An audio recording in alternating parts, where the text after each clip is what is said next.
Now we're having in again the reality that we are in. Someone beaming in again. So we have our next speaker. Buckle up as we welcome Daniel, the maestro, who has dazzled the corporate battlefields of Australia's biggest financial giants with wit and wonder. With a potent mix of mathematical genius, psychological curiosity, and strategic prowess, he's now on a mission to supercharge businesses by harnessing the power of people, culture, and the key ingredient weapon, empathy. With insights rooted in emotions, neuroscience, and behavioural economics, Daniel's not just a speaker, he's a trusted guide to mastering strategic empathy and transforming organisations. Would you please give a round of applause to Daniel Murray, ladies and gentlemen. It was the 12th of September 2017, and it was probably one of the scariest days of my life. I found myself in a hospital ward, standing next to my wife on the operating table. Just moments later, we arrived here. Now you might be thinking, why so scared? Why all the fear? Well, let me explain. This is my wife Miranda and our darling girl Zoe. And you see, Zoe was the result of 11 IVFs over a 10-year journey. Actually, not really. She was just the result of the last one because the first 10 had ended in failure. And I've got to tell you, up until this moment, my heart was absolutely full of fear that this was going to end the same way. Now, if you've been through this journey or know anyone that has, you'll know how hard it is. And it doesn't always end with joy. Miranda and I are very lucky. We have a happy, healthy little 6-year-old, and she lights up our world. We try and capture every moment we can. These special moments are so important, aren't they? These moments aren't always perfect. This was a bit too much banana, threw in the car. You can see what happened next, and I'm saving this one for her 18th birthday. She's going to love it. You see, these moments that really matter are so vital in our lives. Think to yourself some of those special moments that you always look back on, that bring you joy and light you up. And this is interesting because when we think about the world of work, sometimes we miss this. I was working with a senior leader many years ago. We'll call him John. And he said to me, listen, Daniel, if you can't measure it, it doesn't matter. Have you heard someone say something like this? It's not uncommon. If you can't measure it, it doesn't matter. On this day, I asked John a question. I said, John, hey, I get what you mean, but do you love your wife? He said, of course I do. You know that. I said, yeah, I thought so. So do you measure it? Like, is there a spreadsheet somewhere? You got a chart on the fridge at home. You get home in the afternoon, sit down with a cup of tea, do your debits and credits with each other. Just as a hint, don't do that. If you're married, it's not a good idea. Do you have a score? Right? 86. Even if you did have a score, what would that really tell me about the depth of your relationship? You see, what happens too often in our working world is we focus on what I call the tangibles, the things we can measure. Things like budgets and inventories and cash flow and you name it, things we can measure, we absolutely should manage them. But too often we get fascinated by them.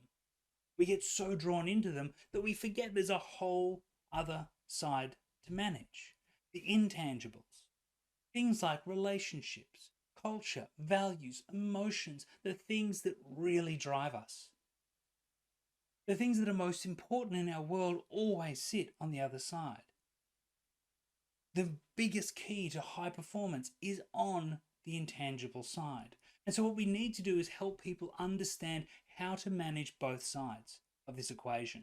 And as a mathematician and someone who's done an MBA and has worked his whole life in corporate environments, I see too often that people see empathy and understanding these intangibles as a soft skill, as something you're either naturally good at or you just don't do it at all.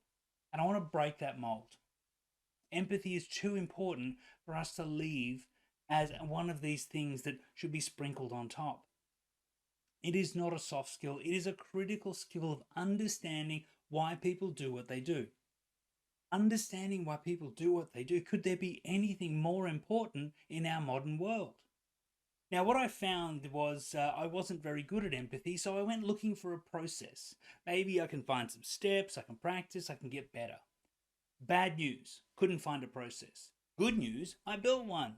And what I love to do is unpack this process with your audience. Give them this step-by-step guide so they know how they can engage with and understand the people around them more. It's a beautiful tool because they can absolutely do it in the room, building connection and understanding with those around them. And what I really love to do is give people an experience so they can feel what we mean when we talk about empathy.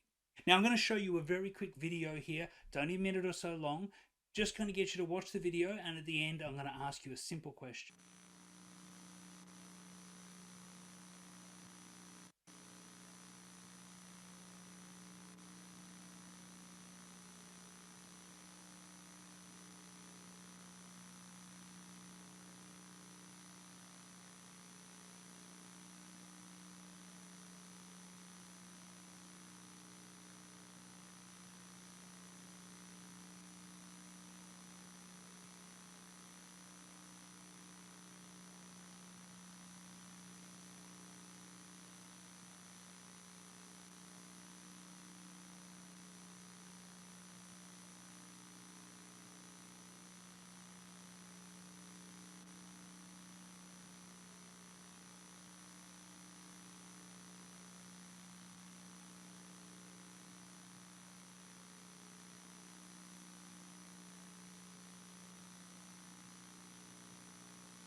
Right, so what did you see?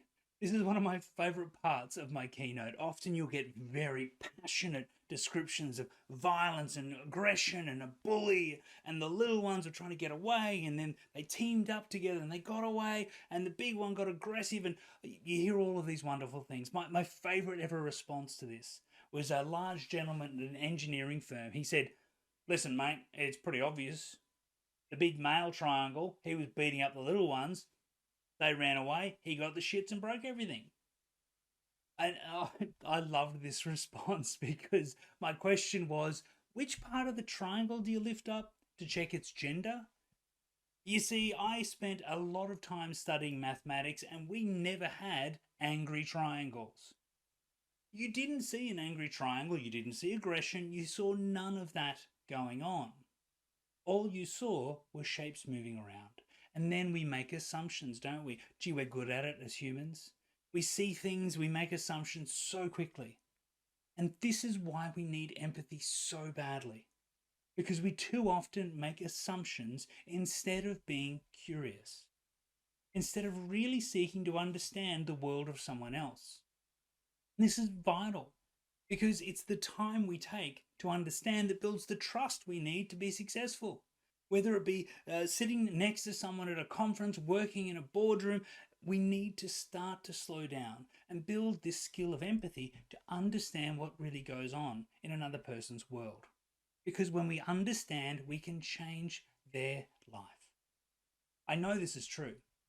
When I was about 20, I grew up very poor as a kid, and when I was about 20, I went backpacking in Thailand. I saved up my money. I wanted to go overseas. And I found myself on an overnight train from Chiang Mai in the north coming down into Bangkok.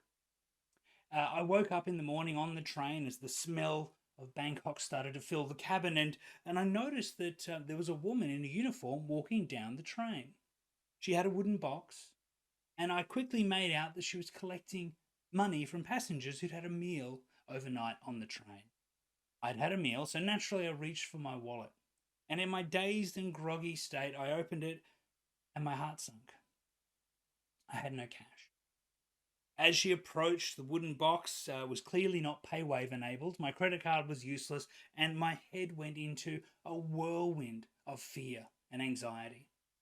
I must have been sweating and frightened. I was worrying, how was I going to speak to this lady? What am I going to do? And at that moment, she did something extraordinary. She looked at me, then turned around and walked back down the carriage. She went to a small compartment, pulled out a purse, took out 300 baht, about 10 Australian dollars. She put it in the box as she looked at me and smiled. When she walked back down the carriage, she put her hand on my shoulder and kept on walking. Now, I don't know how much money you make walking up and down the trains, but I know it's not enough. You see, in that moment, she saw someone who needed help. She saw someone in distress and she took action. And that is what leadership is all about. There is this beautiful Buddhist phrase that 1,000 of candles can be lit from a single candle, and the life of that candle will not be shortened. If we need nothing else right now, it is far more empathy, understanding, and compassion in the world. And so my real challenge for you tonight and your audiences going forward is, whose candle will you light today? I really hope the rest of the night goes so well. I'm sorry I can't be there. I'm down in Canberra at the moment teaching federal government workers about empathy. Who thought they'd need to know a bit about that? But I hope you have a wonderful night, and I'd love to be in touch with you really soon. Take care.